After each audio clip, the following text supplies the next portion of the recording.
Voici une question dont la réponse va en surprendre plusieurs. Est-ce que la foi d'une mère peut apporter le salut à son enfant? La parole de Dieu va éclairer beaucoup de gens à ce sujet, aujourd'hui même à l'émission À travers la Bible.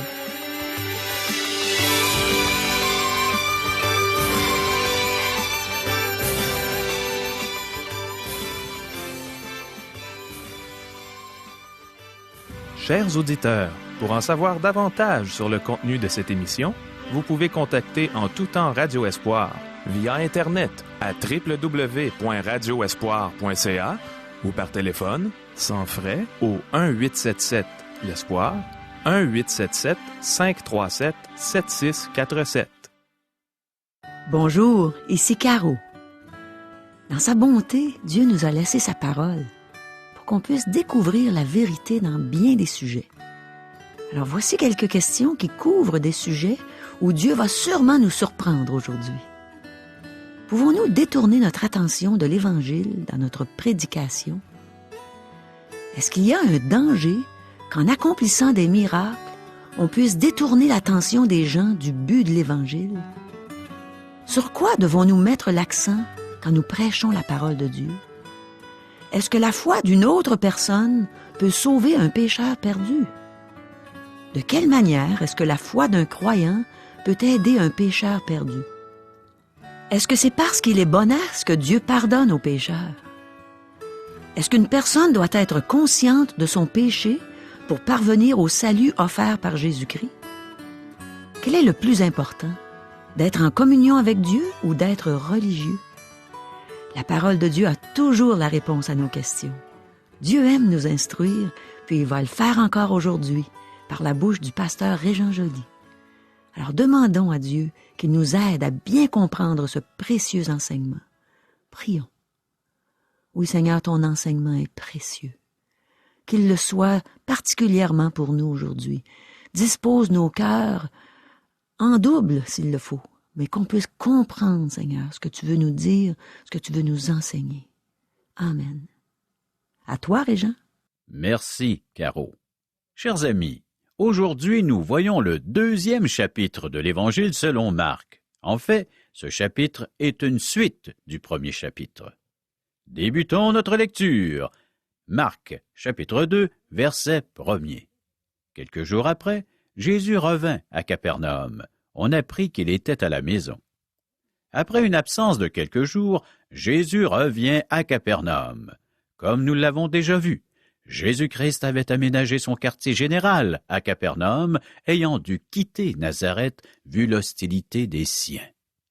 En autant qu'on puisse voir, son quartier général demeura dans cette ville tout le temps de son ministère public. Nous avons vu dans le 1er chapitre que Jésus a dû se retirer à l'écart dans le désert parce que le lépreux qu'il a guéri lui a fait toute une campagne publicitaire, même si Jésus lui avait demandé de ne rien dire à qui que ce soit. Donc, une énorme foule suivait Jésus et l'empêchait d'accomplir sa mission. C'est l'une des raisons pour lesquelles Jésus n'a pas voulu être reconnu comme étant un faiseur de miracles. Il ne voulait pas être connu d'abord pour cela. Il ne voulait pas que le lépreux ou quiconque d'autre annonce ses miracles, car il était venu pour un ministère spirituel. Il était venu afin de mourir à la croix pour les péchés du monde. Le type de publicité que provoquent les miracles détourne l'attention de l'Évangile. Je dois vous dire sincèrement et franchement que l'une des raisons pour lesquelles je m'oppose fortement à ceux qui mettent l'accent sur les guérisons et le parler en langue, même si ces dons seraient pour notre époque, c'est que ces personnes mettent la charrue avant les bœufs. Parfois, des gens me disent « Monsieur un tel prêche l'Évangile tout comme toi, mais lui, il guérit les gens en plus. » Oui, mais cette personne est-elle reconnue comme prédicateur de l'Évangile? Est-ce que les gens vont à ces réunions pour entendre l'Évangile? Y vont-ils pour entendre l'Évangile et être sauvés, ou principalement pour être guéris ou vivre une expérience émotionnelle? Nous avons besoin d'être clairs sur ce point. Notre mission est de prêcher l'Évangile. Nous voyons que tout le sensationnalisme qui a suivi la guérison du lépreux a obligé le Seigneur à s'absenter de Capernaum pendant un certain temps pour ensuite y revenir. Lorsqu'il revint, la population le sut très vite. Dans le texte grec, l'article utilisé suggère une maison très précise. De quelle maison a-t-on parlé dans le premier chapitre? Nous y avons vu que Jésus et ses disciples allèrent à la synagogue le matin et qu'ils sont ensuite allés à la maison de Simon et d'André. Il se pourrait fort bien que lorsque les porteurs ont commencé à défaire le toit pour descendre le paralytique, ils défaisaient le toit de Simon-Pierre. Imaginez quelle a dû être la réaction de Pierre, l'impulsif. Il se pourrait fort bien qu'il ait menacé d'appeler la police. C'est tout de même sa maison. La nouvelle du retour de Jésus et du fait qu'il était chez Simon-Pierre se répandit très vite. Verset 2. Et il s'assembla un si grand nombre de personnes que l'espace devant la porte ne pouvait plus les contenir. Il leur annonçait la parole. Le ministère de Jésus consistait à annoncer la parole, et c'est là que nous devons aussi mettre l'accent aujourd'hui. Nous devons mettre l'accent sur la parole, son intégrité et son inhérence. Ma prière personnelle est que Dieu me donne d'avoir toujours de plus en plus confiance à sa parole. Je vois ce qu'elle fait dans les vies et les cœurs encore aujourd'hui, et je sais ce qu'elle a fait pour moi. Donc, je devrais avoir encore plus confiance dans la parole que j'en ai présentement. Je vais être honnête avec vous. Il m'arrive parfois de me demander si elle va changer des cœurs ou des vies. Je dois admettre que je n'ai pas toute la foi que je devrais avoir. Cependant, rappelons-nous que nous avons la parole de Dieu et qu'elle ne retournera jamais à lui sans effet. C'est ce que nous pouvons lire dans Ésaïe, chapitre 55, verset 11. Je me réjouis de voir que le Seigneur leur a annoncé la parole. Maintenant, portons notre attention sur un autre groupe. C'est une petite délégation de 5 personnes. Ils arrivent à Capernaum après un voyage sur un chemin poussiéreux. Versets 3 et 4. Des gens vinrent à lui, amenant un paralytique porté par 4 hommes. Comme ils ne pouvaient l'aborder à cause de la foule, ils découvrirent le toit de la maison où il était, et ils descendirent par cette ouverture le lit sur lequel le paralytique était couché. Nos regards se portent maintenant sur ce petit groupe, un homme paralysé qui n'aurait pu venir de lui-même, car il ne pouvait pas marcher, et 4 hommes qui le portaient sur un brancard. Le groupe arrive. Il ne pouvait pas s'approcher à cause de la foule qui se tenait à la porte et aux fenêtres. Je remarque que ce qui se fait souvent dans l'œuvre, c'est d'établir des comités. Un pasteur compte souvent sur des comités. L'œuvre aujourd'hui s'accomplit par les comités de divers organismes. Quelqu'un a déjà dit qu'un comité rédige des procès-verbaux et gaspille des heures. Un autre a dit qu'un comité est formé de personnes qui ne peuvent rien faire seules, mais qui décident collectivement qu'elles ne peuvent rien faire. C'est ce qui se produit en général. Si ce petit groupe avait fonctionné comme nous, le comité de la porte aurait inspecté celle-ci pour conclure qu'il est impossible d'y entrer. Ensuite, le comité des fenêtres aurait suivi l'exemple du comité de la porte. Heureusement qu'il y a eu le comité du toit qui l'a inspecté et décidé qu'il était possible d'y pratiquer une ouverture. Donc, il est possible que si vous avez suffisamment de comités, l'un d'eux va fonctionner. Quoi qu'il en soit, le groupe a décidé de passer par le toit et il se mit à l'œuvre afin de faire une ouverture. Lorsque le paralytique se trouve devant Jésus, le groupe est embarrassé car il se rend compte qu'il interrompt une réunion. Essayez d'imaginer la scène. Nous ignorons quel était le sujet de la prédication de Jésus, mais elle fut interrompue. Je suis certain que Jésus a dû sourire devant cette situation. Verset 5. Jésus, voyant leur foi, dit au paralytique, « Mon enfant, tes péchés sont pardonnés. » De qui est la foi dont nous parlons ici? nous parlons de celle des porteurs. Au premier abord, il semble que c'est la foi de ces hommes qui a sauvé le paralytique. Tes péchés sont pardonnés. Mais en examinant ces versets de plus près, nous découvrons que ce n'est pas leur foi qui a sauvé le paralytique. C'est bien d'avoir une mère qui craint et aime Dieu, mais nous n'allons pas au ciel en se tenant auprès de sa jupe. C'est bien d'avoir un père exemplaire craignant Dieu, mais il ne peut pas nous sauver. Vous devrez personnellement faire un acte de foi. Vous devrez croire personnellement. Si nous regardons ce qui se passe de près, nous remarquons que ce n'est pas la foi des 4 porteurs qui a sauvé le paralytique. La foi de ces hommes a amené le paralytique là où le Seigneur pouvait traiter avec lui personnellement et individuellement. Jésus, voyant leur foi, réfère à la foi qui a poussé ces hommes à amener le paralytique à Jésus. Lorsque Jésus a vu cela, il s'est ensuite adressé au paralytique personnellement et lui a dit « Mon enfant, tes péchés sont pardonnés. » Nos églises ont besoin de porteurs de brancards aujourd'hui, des hommes et des femmes qui ont la foi pour amener les non-convertis à l'Église afin qu'ils entendent l'Évangile. Le péché, l'indifférence et les préjugés paralysent de nombreuses personnes aujourd'hui. Ces personnes ne viendront pas à l'Église entendre l'Évangile à moins que vous acceptiez de soulever un bras du brancard et de les y amener. C'est ce qu'ont fait ces hommes. Ils ont eu la foi nécessaire pour amener cet homme paralysé au Seigneur Jésus, et ils l'ont entendu lui dire personnellement, « Mon enfant, tes péchés sont pardonnés. » Versets 6 et 7. Il y avait là quelques scribes qui étaient assis et qui se disaient au-dedans d'eux, « Comment cet homme parle-t-il ainsi? Il blasphème. Qui peut pardonner les péchés si ce n'est Dieu seul? » L'ennemi est là, silencieux. Il n'exprime pas sa pensée. La première question n'est pas bonne, mais la deuxième l'est. Cet homme, Jésus, ne blasphémait pas, et il est vrai que seul Dieu peut pardonner les péchés. Aucun juge n'a le droit de libérer un criminel. Son rôle est d'appliquer la loi. Dieu règne sur l'univers et il doit faire respecter ses propres lois. Dieu est juste et il ne peut pas ignorer sa propre loi. Ayant fait ses lois, il leur obéit et personne ne peut s'y soustraire.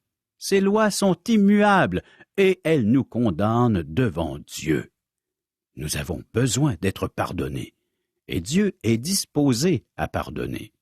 Cependant, ne faisons pas l'erreur de penser que Dieu pardonne car il est bonasse.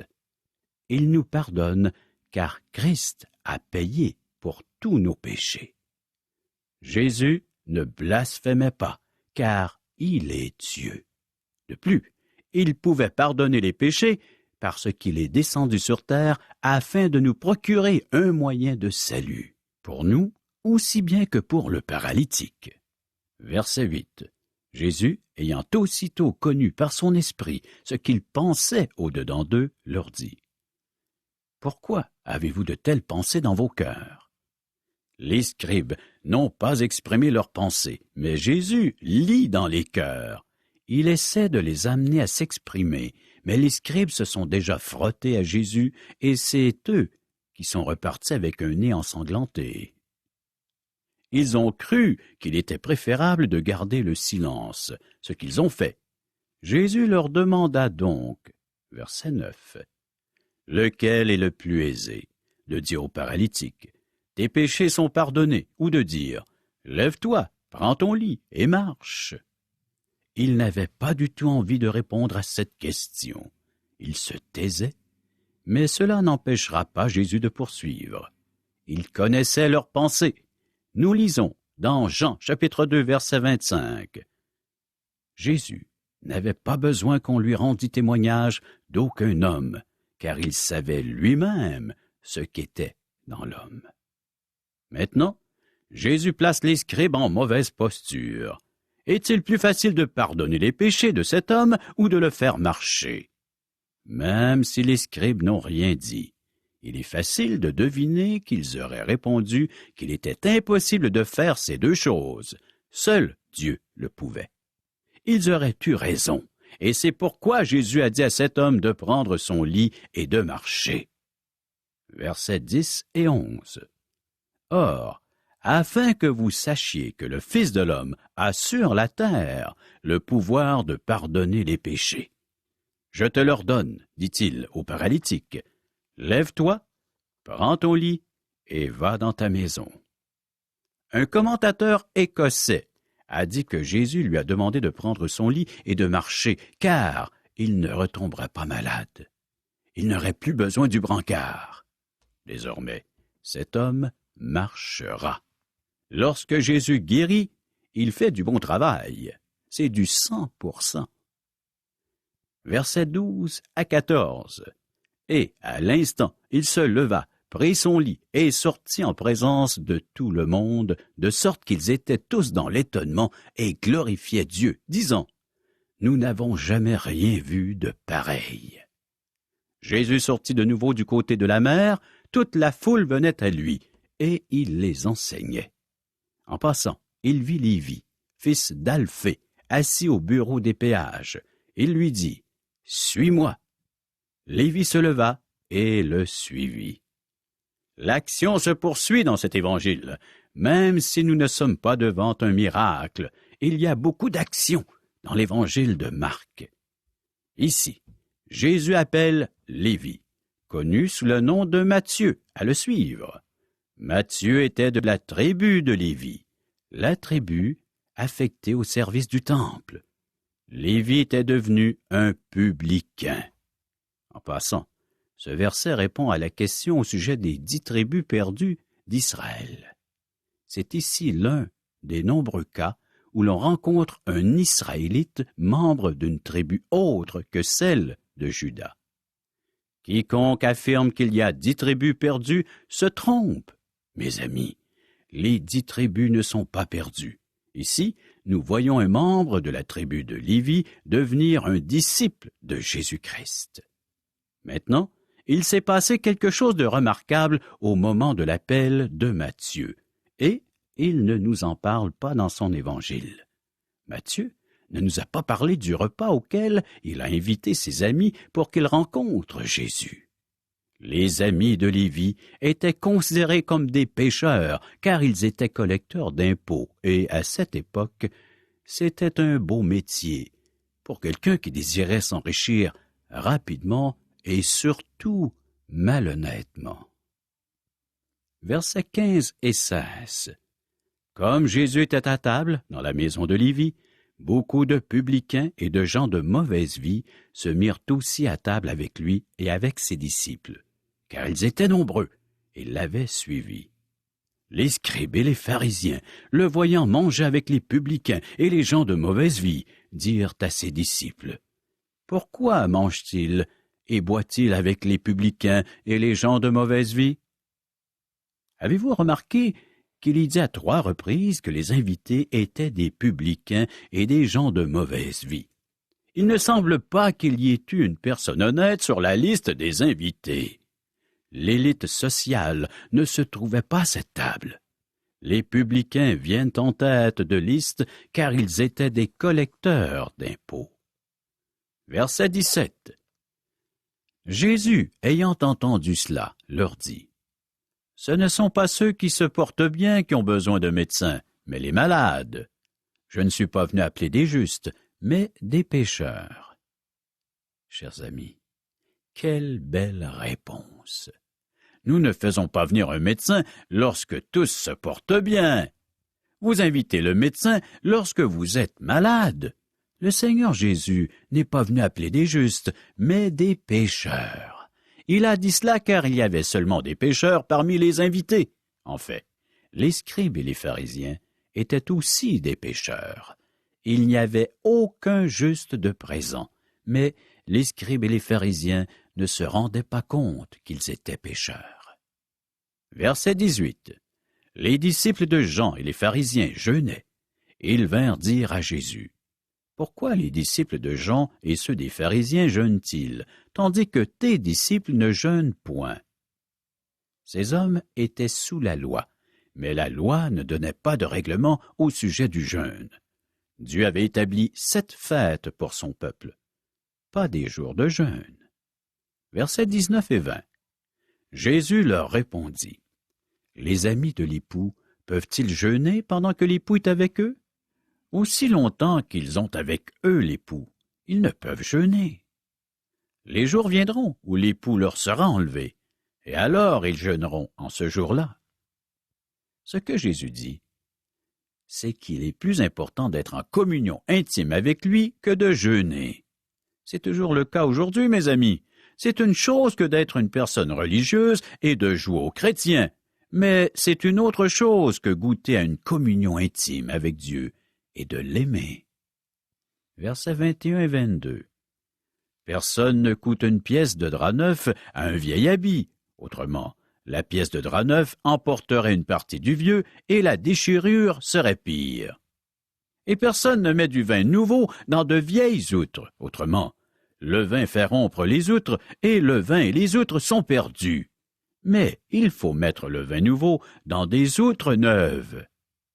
Le Seigneur illustre son enseignement avec 2 exemples de la vie quotidienne. Il affirme qu'il n'est pas venu faire reluire la loi davantage. Il n'est pas venu pour ajouter quoi que ce soit à la loi mosaïque. Il n'est pas venu pour réformer ou perfectionner la loi. Il apporte quelque chose de nouveau. Il n'est pas venu coudre une pièce sur un vieux vêtement, mais il est venu nous en livrer un neuf.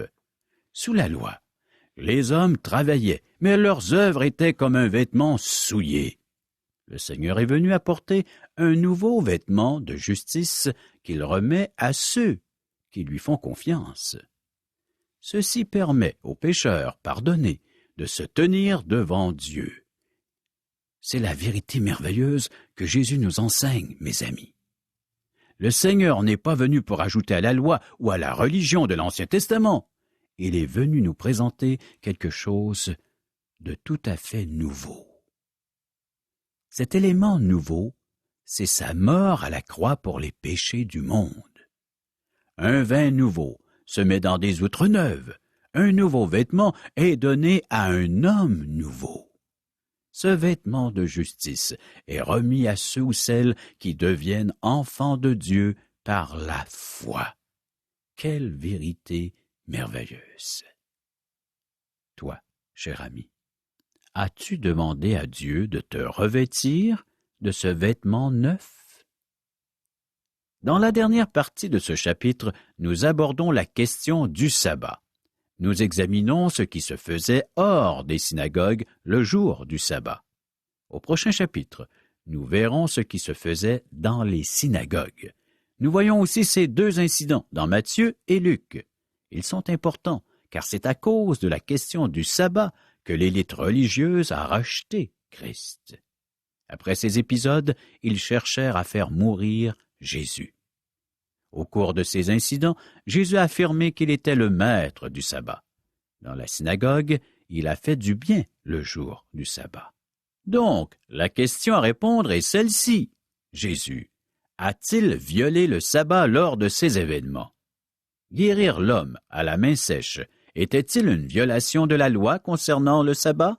Absolument pas. Jésus est venu accomplir la loi. Ici, il nous donne une interprétation de la loi.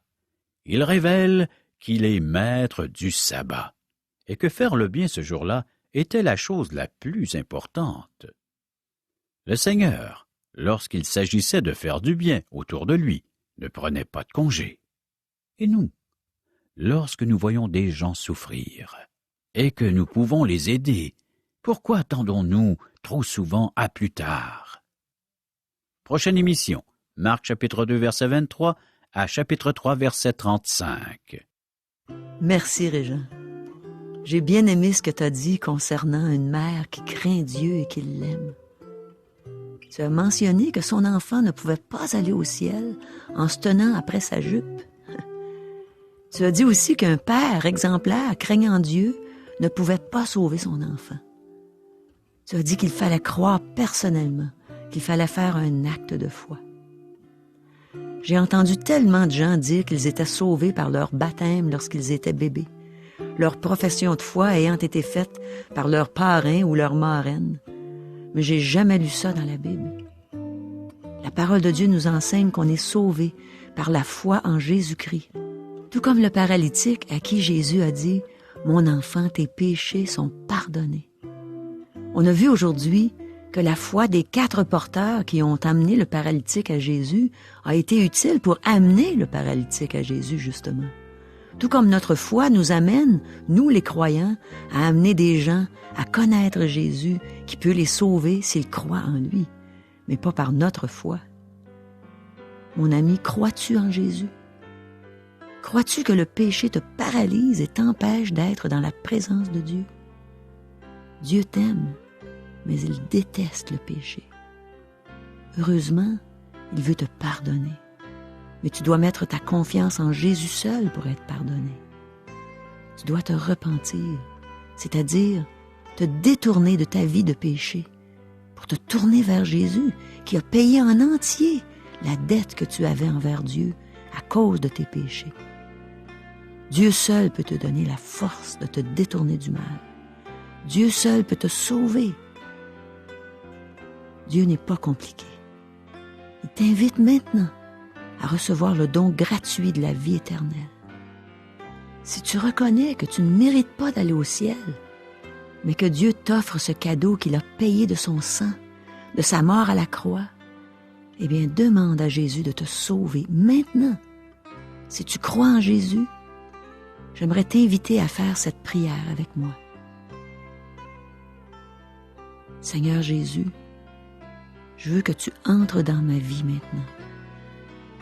J'admets que je suis un pécheur et que j'ai besoin de ton pardon. Je sais que je ne mérite pas d'aller au ciel. Mes bonnes œuvres, mes souffrances ne suffisent pas pour me donner la vie éternelle. Maintenant, c'est à toi seul que je veux faire confiance, parce que tu es mort sur la croix pour moi. Toi qui es le seul à n'avoir jamais péché, tu as pris mon châtiment sur toi. Sauve-moi, Seigneur. Je te reçois comme sauveur, comme Seigneur et maître de ma vie. Aide-moi à me détourner de mes péchés. Merci pour le cadeau que tu me donnes. Merci pour le don gratuit de la vie éternelle. Amen. Eh bien, mon ami, si tu as fait cette prière avec moi, je t'encourage maintenant à aller le dire à quelqu'un. Dis-lui comment Jésus t'a sauvé, comment Jésus t'a donné la vie éternelle par la foi en Jésus-Christ. Chers amis, les gens nous posent souvent cette question, Caro. Qui sommes-nous? Mais qui es-tu, Régent? Qui es-tu, Caro? Non, mais quand même, nous allons répondre à la question. J'aimerais que tu expliques à nos auditeurs qui tu es. Moi, je pourrais peut-être leur expliquer, mais toi, tu le sais encore plus. Tu connais tout ton vécu. Tout d'abord, j'ai fait des études en carrière radiophonique et j'ai exercé ce métier pendant de nombreuses années. Plus d'une décennie. Oui. Ensuite, j'ai eu un appel divin, l'appel de Dieu, d'aller étudier sa parole. Et pendant plus de 4 ans, j'ai fait des études en théologie. Maintenant, nos auditeurs en bénéficient. Et grâce, il va sans dire, à la présence de Dieu dans nos cœurs, dans notre vie. C'est merveilleux. Nous sommes des gens qui sont nés de nouveau, selon les Saintes Écritures. Ouais. Des chrétiens évangéliques. Oh là là. Des gens qui croient que les Saintes Écritures ont encore quelque chose de très important pour notre vie. C'est la vérité. Voici comment vous pouvez nous contacter par téléphone. 1-877-L'Espoir. 1-877-537-7647. Via courriel. www.radioespoir.ca ou à notre adresse postale. Radio Espoir, casier postal 34 143 Charlebourg, province de Québec, G1G 6P2. À demain. Bye bye.